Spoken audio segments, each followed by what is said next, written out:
And here's another one of these influencers that you think after so many years kind of in the circuit or whatnot, they would drop some clues about who's really in charge. And it's not that they have to be on the Jew train non-stop continuously, but when there's no kind of critique of the organized Jewish community, which is clearly a big cog in the machine of those who are working against white people, against Western and European civilization and so forth, if you never once uttered these things, but still just kind of hide yourself behind globalists and elites all the time, you get a question, what's going on, right? So here's a case of the Eva Vlaardblinger-Brugge from the Netherlands. And I always felt that she like stole Lana's Shield Maiden of the far right, because that was a Harper's Magazine that Lana was featured on the front cover of the big interview where they put that there.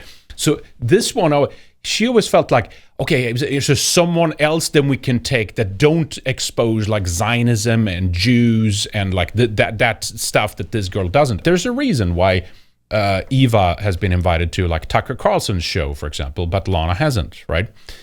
She's been invited to Hungary to go speak because she's kosher, right? She's fine, she's approved. Doesn't mean that things doesn't happen to her circumstantially. Sure, she was banned from the UK. I'm not sure if she's had any other censorship troubles, but it's obviously not on a kind of level of those who actually critique the real enemies of the white race. Anyway, look at this clip. You'll see what I mean.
So you could the counter argument might then be like kind of, well, she's in the Netherlands, she has to watch her language and stuff, but there's other ways you can still critique it with other words or doing things that like alludes to this clique. But it's like she doesn't want to. Remember, I had to like push her once, essentially, metaphorically speaking, into like, can you just say like white countries for white people or like Europe for Europeans? And it was like this kind of snarky I forget what it was, even what she replied, but it was like this, she just won't go there.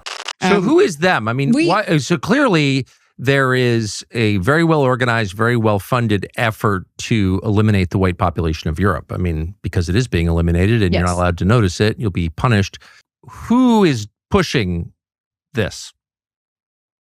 It's the question of all questions, right? But it seems that all of these leaders that we have, be it Keir Starmer, be it Ursula von der Leyen, be it Merz in Germany, be it Macron, they all follow the same playbook. They all say the same things, literally post the same things, in their communications to the outside world.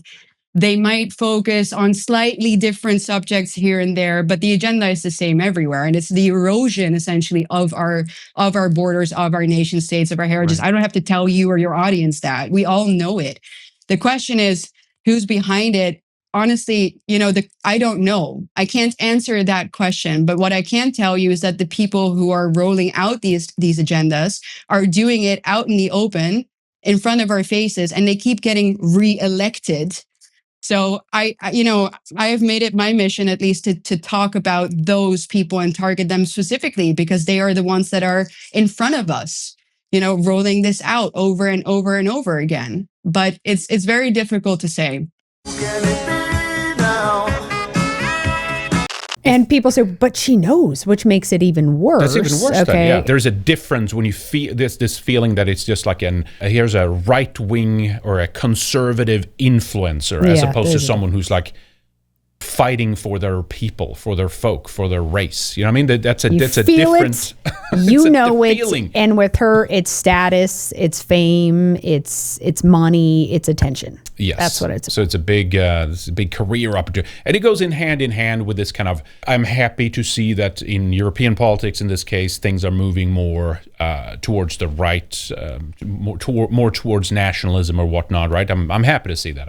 I think it's still a positive trend that Sweden Democrats and AFD in Germany and Vox in Spain and all that stuff, right? But then you do have this other component of this where even the Israelis themselves have admitted and said, like, our effort now is to team up with the right wing in Europe to fight anti-Semitism. They're being used against leftists and stuff. And my point then is like, well, these same Jews or wars on behalf of Israel or the organized Jewish international community has done a lot of this damage to us. So now we're going to team up with them to why are the Muslims in our countries to begin with? We didn't do this to ourselves. And you don't see any of this level of critique within that sphere. Exactly. So this is a cover-up. This is a charade. This is a astroturfed movement so that the obvious counter-migrant sentiment that it's growing within Europe will be channeled into a lukewarm nationalism for Europeans,